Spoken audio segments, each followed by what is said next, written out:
can't help doing that little dance every time I hear it. I just really honestly get a kick out of hearing that every single week. It's so much fun.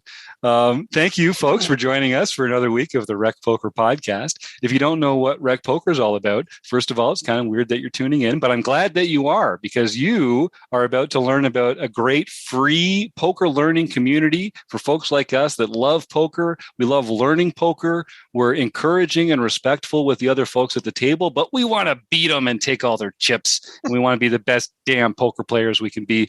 And we learn about that all together. We study together. We play together. We have fun together.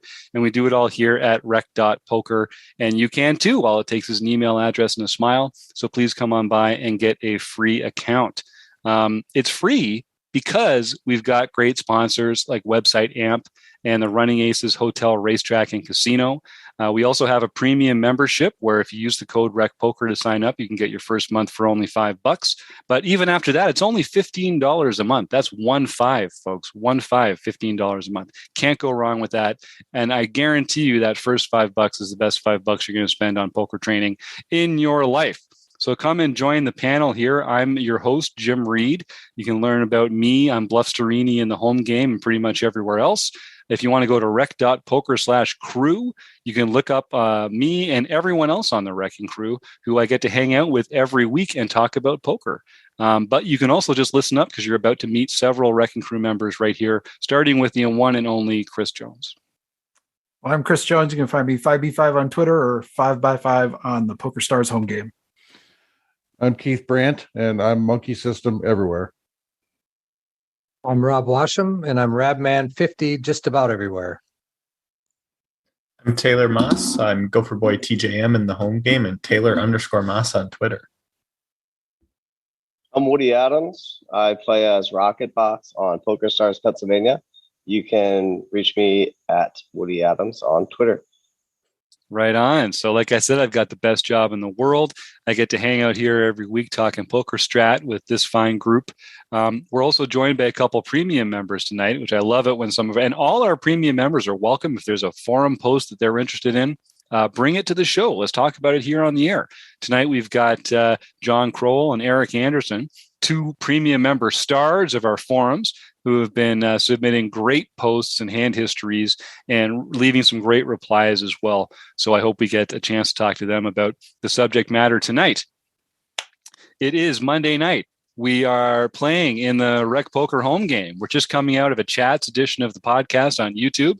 And instead of looking at an actual forum post tonight, we're going to look at the concepts behind the book study that we're doing right now. So every Rob Washam, every 2 weeks, leads a panel discussion going through a different poker book.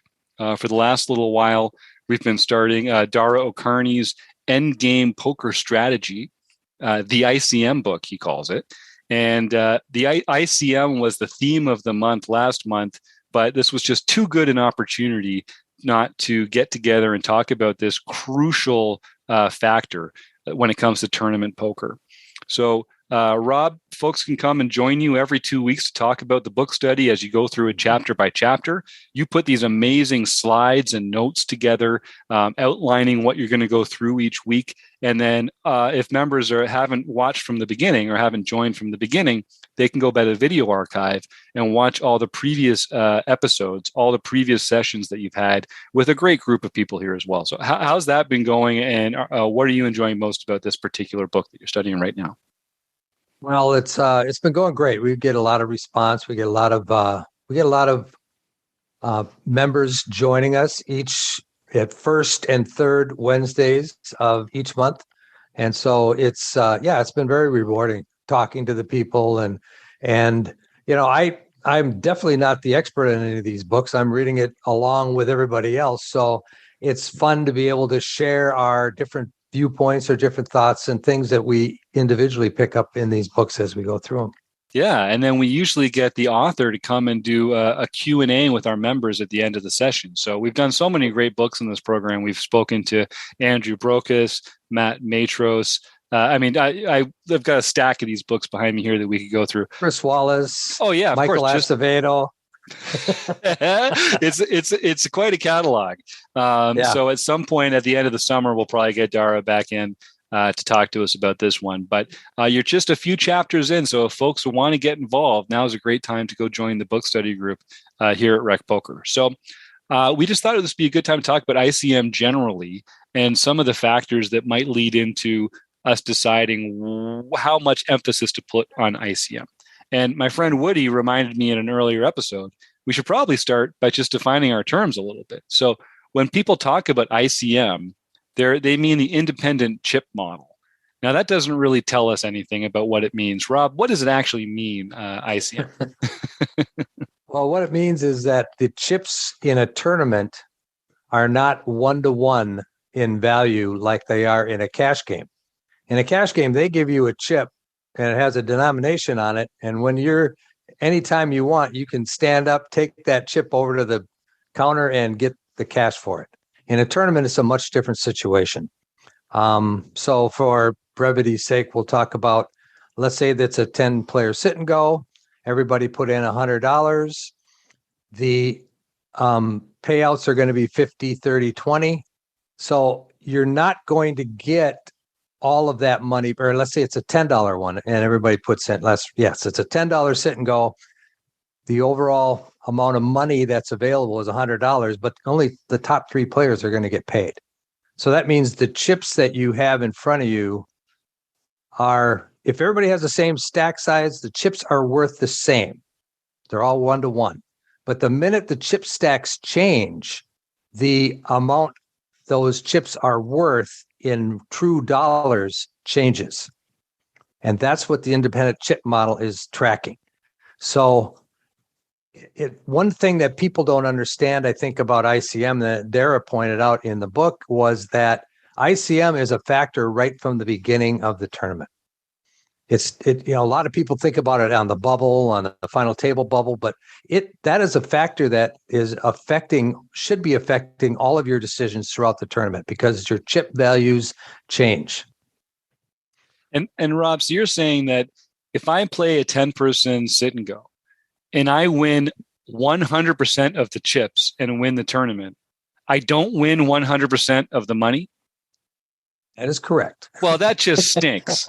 So it's almost, so I see what you're saying then, because then it's not like the chips actually retain their 1-to-1 value all the way through. If I win the tournament with 10 players, I win $50 out of the 100. Second place gets 30 and third place gets 20. So there's got to be a way for us to kind of quantify the value of your stack, because you're not just going to get 100% of the profits for winning. You have a shot at laddering into one of these various positions, and it might be more advantageous for you to take some chances at one portion of the tournament than it might at other portions of the tournament.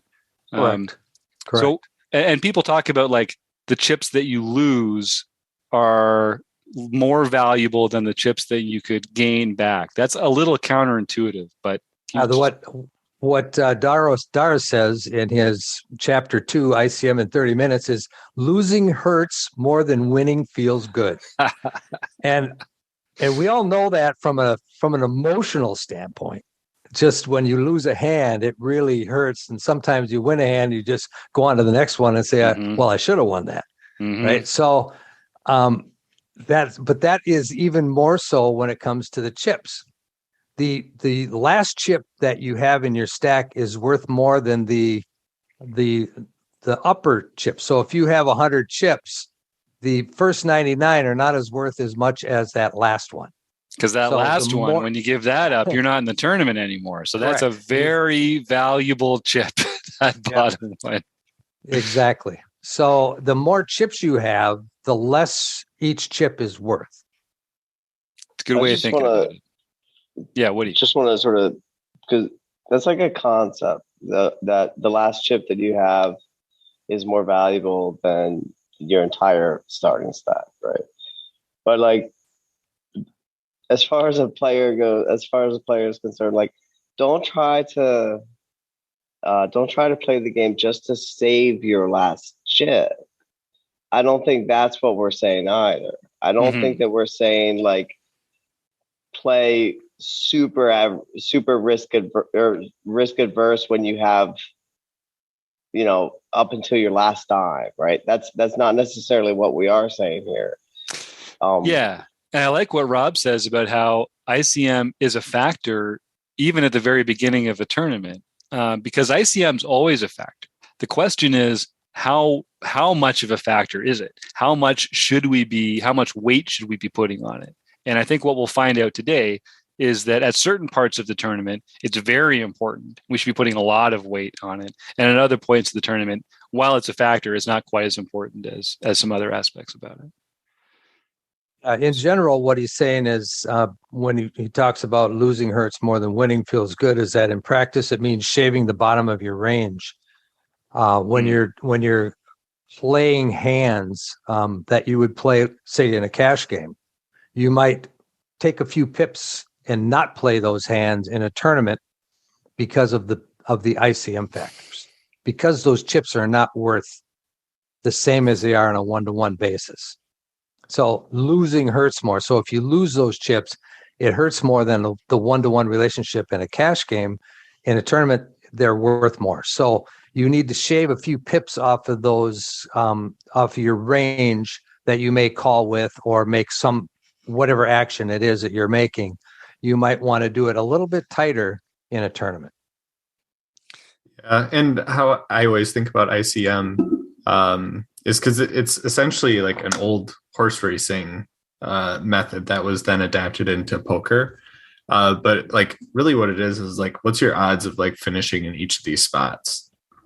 And it's not like about how many, well, it is about how many chips you have, but like, it's not about like, hey, I'm getting 5,000 chips in this specific hand or things like that. But it's like, how does it change my likelihood of winning the tournament or getting second or getting third or, all the way down to like the very bottom?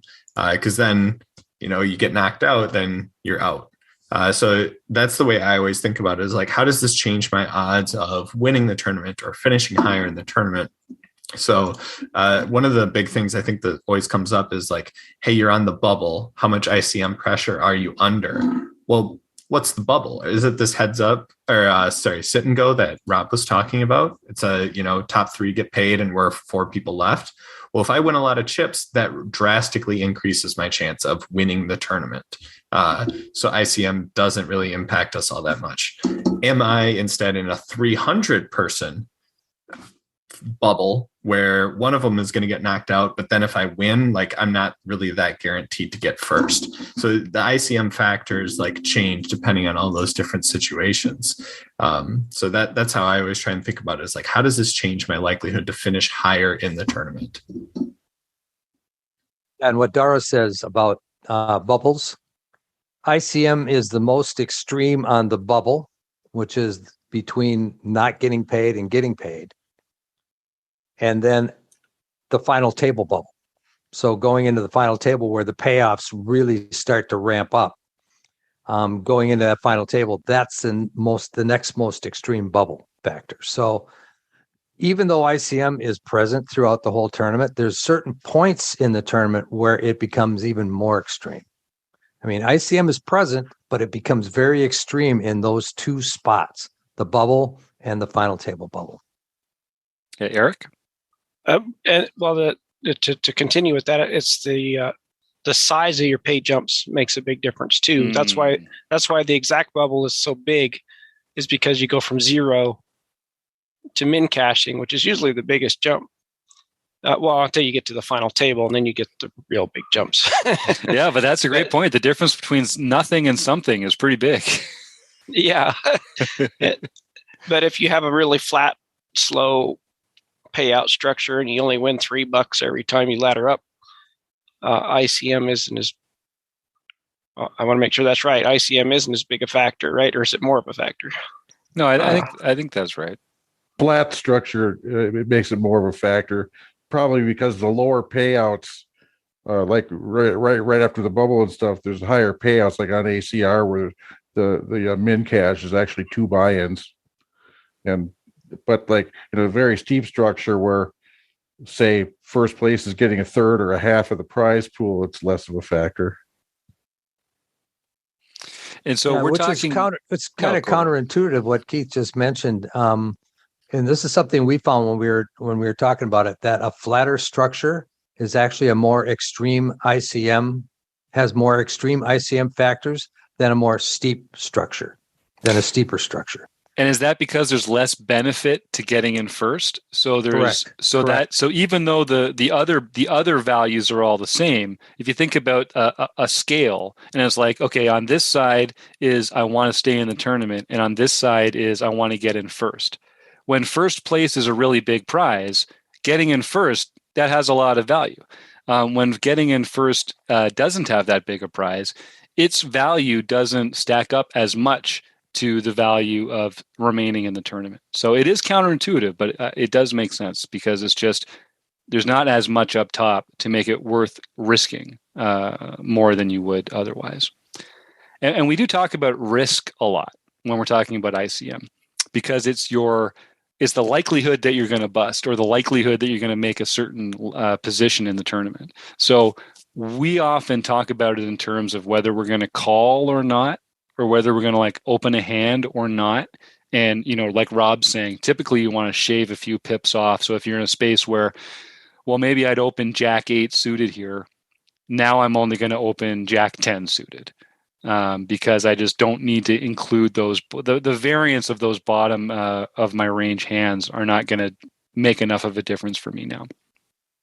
But it's also what happens. Yeah, please, Rob. What happens is your bubble factor changes the amount of equity you need to call. So there are actually bubble situations where it is right to fold pocket kings. Mm-hmm.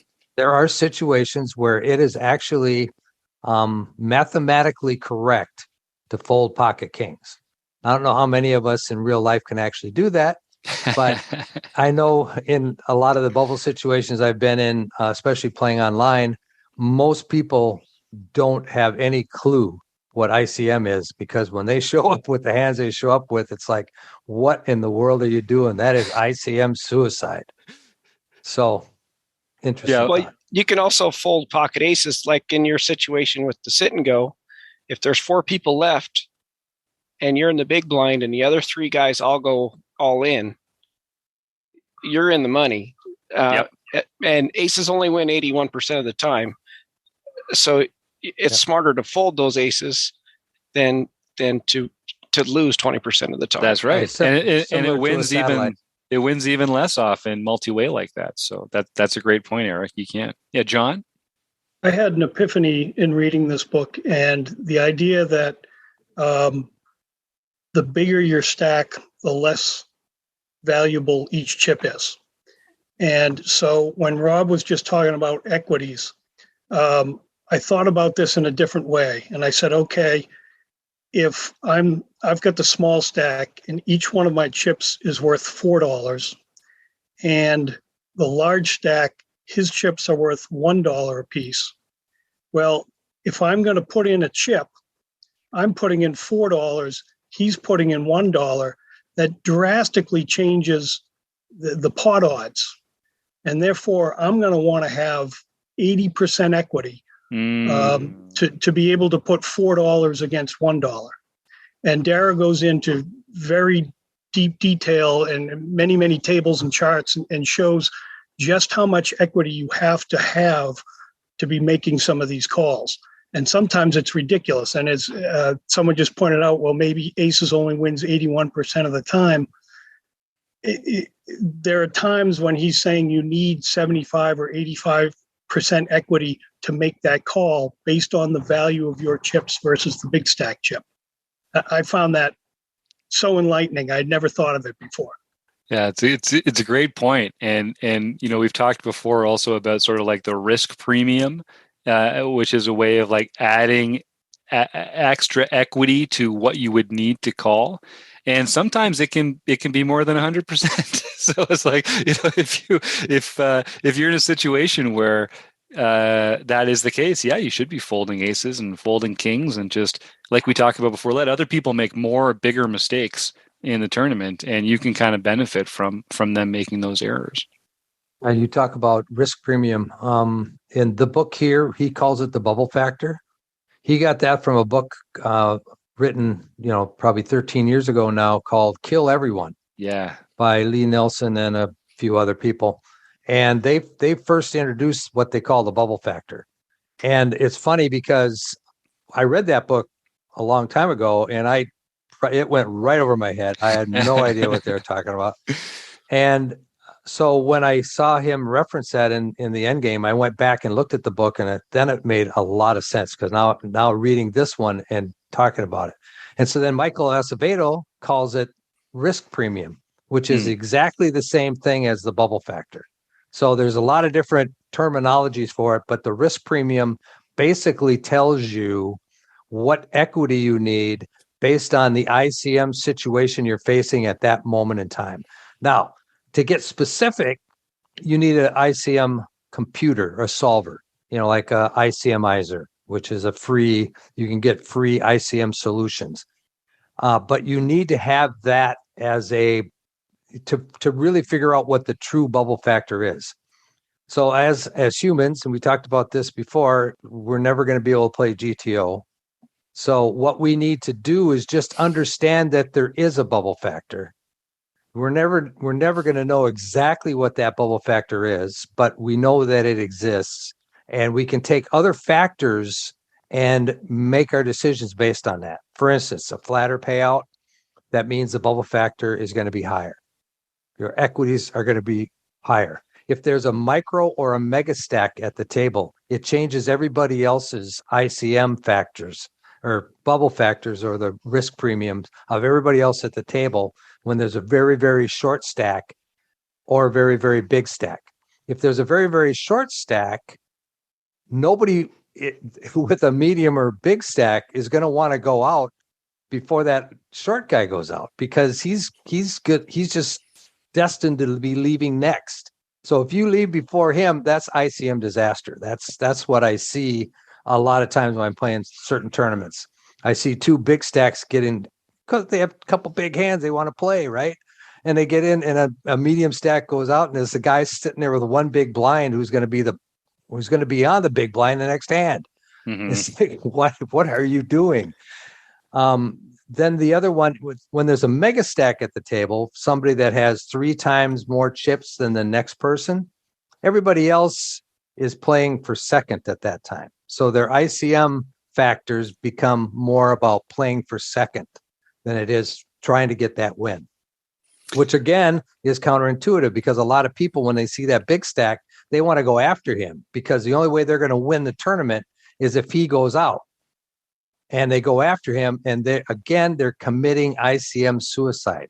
At that moment in time, you should be going for second place. And if he gets stupid at some point along in the tournament and loses a bunch of chips, you might have a chance. But everybody else is really going for second in that spot. Yeah, and stack sizes are really the key metric when we're talking about ICM. And counterintuitively, if you're at a table, let's say you're at a final table with 9 players, the shortest stack is actually not under the most ICM pressure, because as Rob says, they're kind of due to go out next anyway. So they have the least to lose. The players under the most pressure are those medium stacks, because if they just fold for a while, chances are the small stack's going to go out in 9th, and then they make money because the worst they can go out now is 8th. And so on and so on. So you can see that bottom chip, right? Not having to put that bottom chip in play gives you a lot of advantages. So stacks, honestly, you can play some ICM spots completely blind to your cards just by stack sizes at the table. It's really that important when it comes to choosing how to play. I'm sorry, Taylor, I cut you off there. Did you have something? Oh, no, I was just going to add to what Rob was saying before, and just like all the basics of ICM just like require essentially dynamic thinking, like understand the situations that you're under, understand the stack sizes, and don't just play robotic. And I think that's probably a problem for a lot of people. And it's something that you have to like think about and consciously be going after. It's when you first start playing poker, you like concentrate so heavily on like your hand strength and what does your hand value say? And then you start to evolve and think, okay, well, it's about my range and what hands could I have here and what hands could my opponent have? And you kind of have to do that same like evolution with your thinking when it comes to ICM, because so much of it is about like, what situation am I in? what are the payouts? What are my stack size? What are everyone else's stack size? And paying to all those different dynamics, and then understand how does that impact my decision making in this specific hand. And honestly, like, I only play tournament poker and I don't play cash games. And like, I say I'm not a thing in cash games, obviously, but it is in tournaments. And it's the reason why I love tournaments, because it's not just study these spots, study ranges, and just go with it. It's like, understand what are the other things going on within a tournament and adapting to those. So it's the thing I absolutely love about poker is how ICM can impact different situations.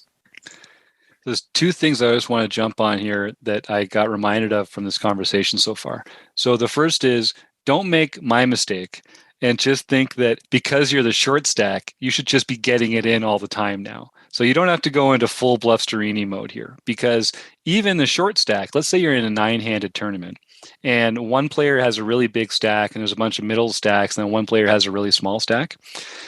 If you actually crunch the numbers, every player at that tournament has a pretty similar equity share in the overall prize pool. Your smaller stack is going to have less equity than the biggest stack, but you're much closer than you think. It's not at all a one-to-one. So if you're the short stack, you might still have, 8 to 10% equity in the tournament. The big stack only has 15 to 20% equity, even if they've got 5 times the number of chips you have, 10 times the number of chips you have. So you still want to not make the mistake. You still want to give other people the opportunity to bust. It's just that the cost of you doing it is less than it is for somebody else to do it. So it's something to be thinking about. It's always going to be a factor. Even if you're under the least pressure, it's still a factor that you should consider. Yeah, Chris? Yeah, and I mean, I would just add to that, like the being in the mindset of being the short. I actually love that situation. Yeah, when me I'm too. Like the short stack, because like I get to decide. If the thing that I keep saying to myself is, don't be an easy out. Don't be an easy out, because it's putting all of the other players at the table in just hell, right? Everybody else wants you to go away so that they can ladder up. And if you just sort of like, whatever, let's just gamble and see where we land. You're giving everybody what they want. And you can really put all those middle stacks under a ton of pressure where they have hands like jacks and somebody's opened and they're like, oh, what the hell do I do now? And it's only because you folded, right? You made that happen. You put all these players in really difficult situations. And also, people make mistakes, and you can just ladder up with your little 6 big blind, 7, 8 big blind stack. As long as you're still got to push your equity at some point, but don't be an easy out, because it really does make a difference in those spots.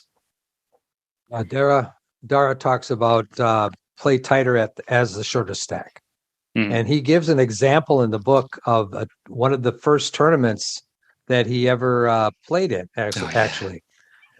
He got to the final table as a short stack, and he didn't play a hand. He did not play a hand. Now, nobody else at the table understood ICM. And because he was a sit and go player, so he was very familiar with ICM, because as a sit and go player, you're into ICM all the time. And there was a major chip leader who was just devouring everybody else below him. And Dara didn't play a hand, and everybody else kept attacking the chip leader and went out, and he ended up heads up. He went to the final table as a short stack, ended up heads up with this guy who had a massive chip lead, and the guy asked if he wanted to chop. And they chopped an even chop. Yeah. And so it was like, are you kidding me? So that is a true story of somebody who played the short stack just a little tighter, and a whole bunch of people that didn't understand ICM, and they committed ICM suicide, and he ended up chopping heads up. So that's the segue that I needed, because it's so crucial to know if your opponents understand ICM or not, because you need to know yourself, what are the assumptions that my opponents are going to be making about my hand, about their hand, about the actions to take. If your opponent is very ICM savvy, if they understand ICM, then you can put them in a very difficult position by just going all in. And if you have them covered, they really have to only call at a very, very low frequency with a very small set of hands. That's really just the best possible hands. And it stinks when they do, but they only get those hands like 2% of the time. So it's you want to be in that position where you can apply that kind of ICM pressure on them. But if your opponent doesn't understand ICM, yeah, you know where I'm going with this, Rob. Then they're like, oh, okay, well, I'll get in here with pocket tens. I'll get in here with ace jack offsuit, and let's gamble, fellas. And that is a disaster for you if you are trying to just make them fold. How can they call? How could they possibly call here with all this ICM pressure? Well, they're not thinking about ICM. They're just looking down at the cards and saying, "Oh, these are 2 cards higher than a 10. Let's see what happens." And so you can really put yourself in trouble. If you understand ICM and the other players at the table don't, that's actually not a really good spot for you if you're playing as though they do. That's a big one. I have actually been up against opponents who played back at me more because they were going to stand up to the bully. Right. Yes. And there's like part of the thing is I think people don't understand their incentives properly in this kind of circumstance, right? So just like we're saying, if you're that player with the 4 big blinds or whatever, maybe it's time for you to think about not trying to get first place in this tournament, but just laddering up a couple spots and getting a bigger payday than you would get otherwise. John, did you have something there? Yeah, the other thing that I think is quite important that Dara points out in this book is that under ICM pressure, a calling mistake is much more costly than a shoving mistake. You always want to be the aggressor, and unless you've got close to the nuts, you don't want to be calling because that's your opportunity to be knocked out. Yeah, he talks about your use of snap shove practice apps. Because of that, you should spend much more time practicing on calling shoves than on being the shover, because the errors of calling shoves are far more catastrophic. That's a great point. And when I'm playing against opponents, usually when I'm categorizing players, it's by the kinds of mistakes that they make. So this player folds too much, they make folding mistakes. This player calls too much, they make calling mistakes. This player's too aggressive, they make raising mistakes. So usually in an ICM spot, as the guys are saying here, calling is the most expensive by far if you make calling mistakes. Folding mistakes, if you overfold, you might miss a spot, but it's not really the end of the world. And shoving mistakes, you're often going to have a lot of fold equity in there. And even when they do call, it's a function of the game of poker that if you get it in pre-flop, you're going to have 30% equity or something when you get to the flop. So that really, if you're going to screw up, it sounds crazy, but do it by folding or shoving, and try not to make those calling mistakes, because that's where you really put yourself behind the 8 ball there.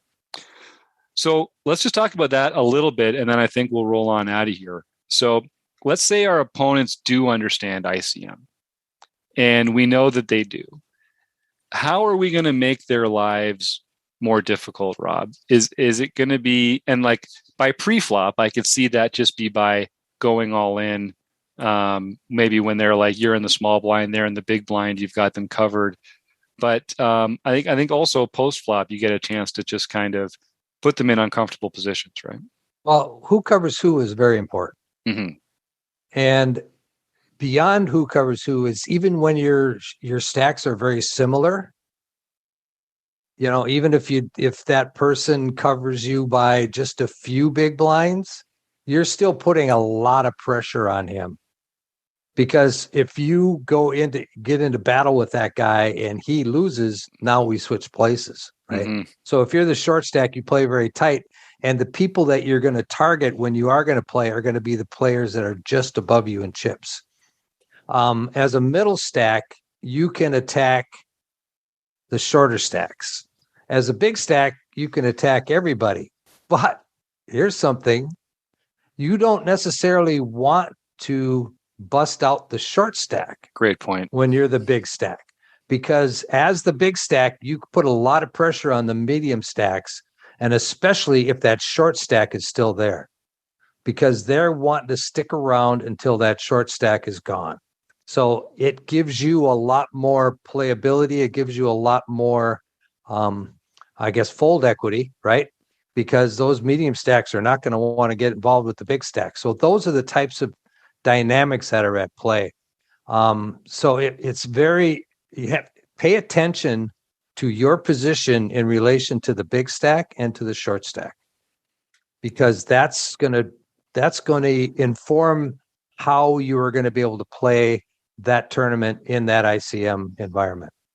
It's a great point, Rob. And another one of those counterintuitive spots where, you're the big stack, you're at a final table, you're thinking there's this short stack. Of course, we want him to bust so that everyone ladders up.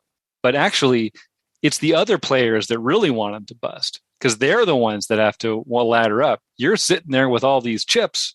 It's actually a pretty great spot. It's easier for you to keep putting pressure on those medium stacks when they're like, okay, well, this small stack's going to be out in 2 orbits. I better just fold a lot and not go out first. That's a great position to be in as the big stack. Your equity, your tournament equity, your dollar equity doesn't go up as high when you're the big stack, when the short stack goes out. Yep. The other player's equity goes up much higher. Yep. Then your equity goes up in that spot because you're already at the top of the equity buckets, right? And as you go down, it gets bigger and bigger the more people that. So, yeah, it's counterintuitive, but as a big stack, you don't necessarily want to the short stack to go out because you continue to put pressure on the medium stacks. Well, not only that, but it's fun. Because I've been there where I asked, how many chips have you got? You're covering them with your hand. And then he had the short stack, so I tossed my cards in. A couple of the other players, or 5 of us left, a couple of the other players go, because I'd been stealing every pot from them, But I let the short guy live, and they didn't like that. Now, for me, that was great fun. So it was another incentive to do it. I love it, Keith.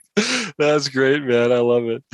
Well, this is really good stuff. So if people are interested in learning more about ICM, there's a bunch of great resources.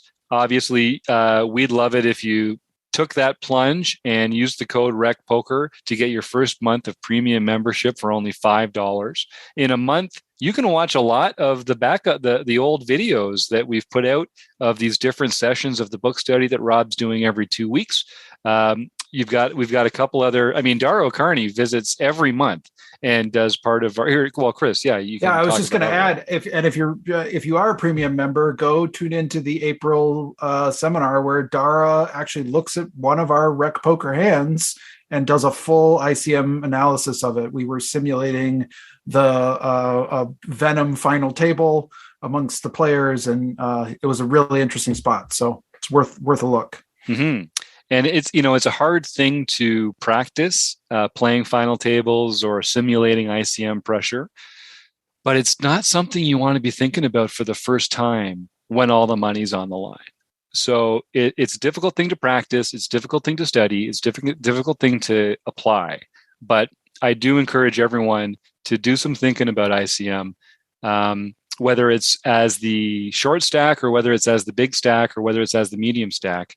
Because when it does get down to that final table, that's where the really expensive mistakes are made.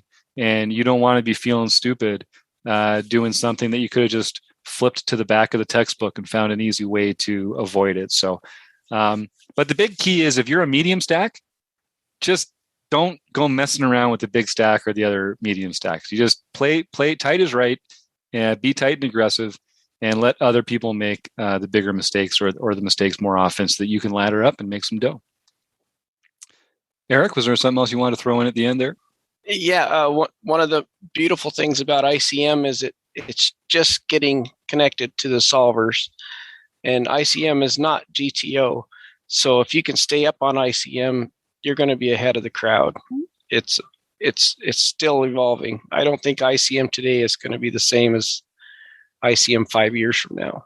That's a good point. It's a good point. And it's something that, again, you have to be intentional about studying because you're not going to encounter it naturally that often in your day-to-day play in a way that allows you to meaningfully think about it.